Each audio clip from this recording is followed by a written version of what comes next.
Long ago, in ancient Mesopotamia, there was a strong king named Gilgamesh. He ruled a great city called Uruk. The city had tall walls and busy streets. People worked in the markets, children played in the roads, and guards protected the gates. Everyone knew their king was powerful. Gilgamesh was brave and proud. He believed nothing could defeat him. He thought strength could solve every problem. Because he was a king, he felt life would always go his way. But his life changed when he met a man named Enkidu.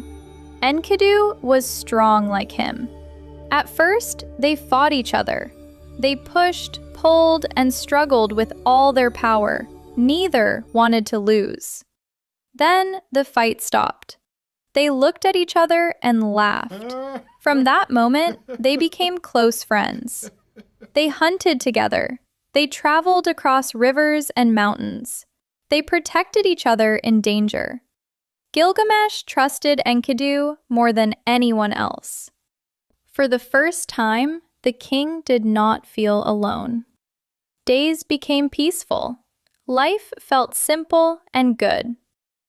Then one day, Enkidu became sick. At first, it was small. He only felt tired. Gilgamesh told him to rest. He believed his strong friend would recover soon. But Enkidu grew weaker every day. He could no longer stand. He could no longer walk. The warrior who once fought beside him now lay still. Gilgamesh stayed next to him. He waited and hoped. But the day came when Enkidu stopped breathing. The room became silent.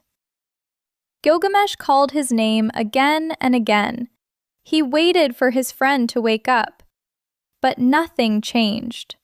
Gilgamesh was shocked. He had never felt pain like this before. He was a king. He thought he could control everything. But he could not stop death. For the first time, Gilgamesh felt afraid. He touched Enkidu's hand. It was cold, and suddenly he understood something terrible. If Enkidu could die, then he could die too. Gilgamesh could not accept this. The idea stayed in his mind day and night. He could not sleep.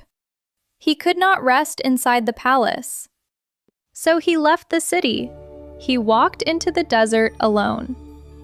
The sun burned during the day. The nights were freezing. Sand covered his feet, but he kept moving. He crossed long, empty lands and climbed mountains. He sailed over dark and dangerous waters. He searched for a way to live forever. Along the way, he met many people, travelers, old men, and wise strangers. He asked them all the same question: how can I escape death? They all gave him the same answer: humans cannot escape death. Gilgamesh did not want to listen. Each answer hurt him. If death was real, then losing Enkidu was forever, and he was not ready to accept that. So he continued his journey. He walked farther than any king had walked before. Many times he felt tired and hopeless, but turning back felt even harder. Finally, after many failures, he returned home. He did not find immortality.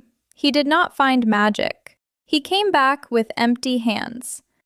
At first, he felt defeated, but something inside him had changed.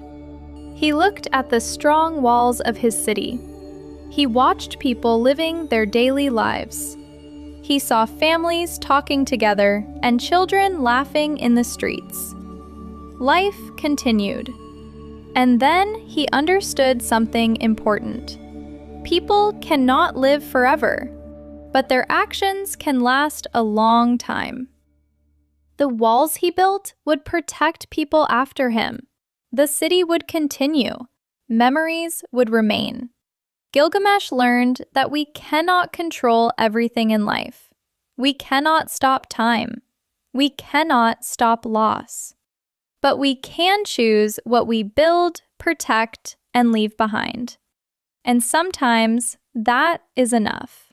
Stories like this have been told for thousands of years, helping people understand life, loss, and what truly matters. And if you enjoyed this story, I think you'll love the next one. Click the video on your screen, and I'll see you there.